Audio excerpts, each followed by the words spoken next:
वज़ीर-ए-आला पंजाब मरियम नवाज शरीफ की ज़ेर सदारत महकमा लाइव स्टॉक के हवाले से इजलास। मवेशी मंडियों और मज़बा खानों में सिर्फ वैक्सीनेट और टैग वाले मवेशी लाने की इजाज़त होगी। मज़ीद तफसीलात सरदार ताहिर महमूद की इस रिपोर्ट में। वज़ीर-ए-आला मरियम नवाज शरीफ ने चीन को भैंस का गोश्त और दूध की बरामद बढ़ाने और इस सिलसिले में वाज़ेह पॉलिसी वज़ा करने की लाइव स्टॉक के शोबे में तहकीक और तरक्की पर ख़ुसूसी तवज्जो देने की हदायत की।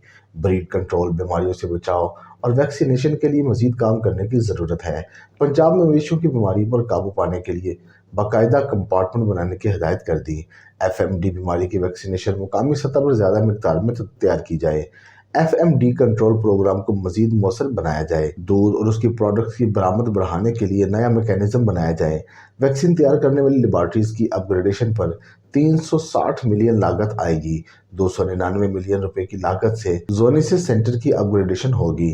मवेशियों का मुस्तनद डाटा तैयार और मुस्तकिल अपडेट किया जाए।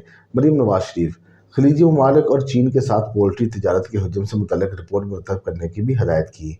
वेटनरी डॉक्टर्स के लिए मोटर बाइक्स और मोबाइल एसेसरीज डिस्पेंसरीज के लिए वैन फराहम करने की तजवीज़ पर इतफाक किया गया। लाइव स्टॉक GDP का 14.36% है।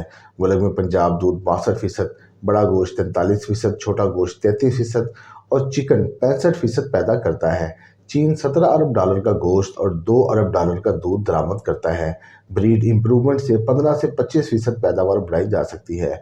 ब्रीफिंग सूबाई वज़ीर इत्तलाआत मोहतरमा उज़्मा ज़ाहद बुखारी, सूबाई वज़ीर ज़राअत मोहम्मद आशिक हुसैन, मुशीर वज़ीर आला जनाब परवेज़ रशीद, MPA मोहतरमा Sania Ashiq, chief secretary chairman PND, secretaries खजाना, secretary livestock and dairy development और दीगर हुकाम इजलास में शरीक हुए।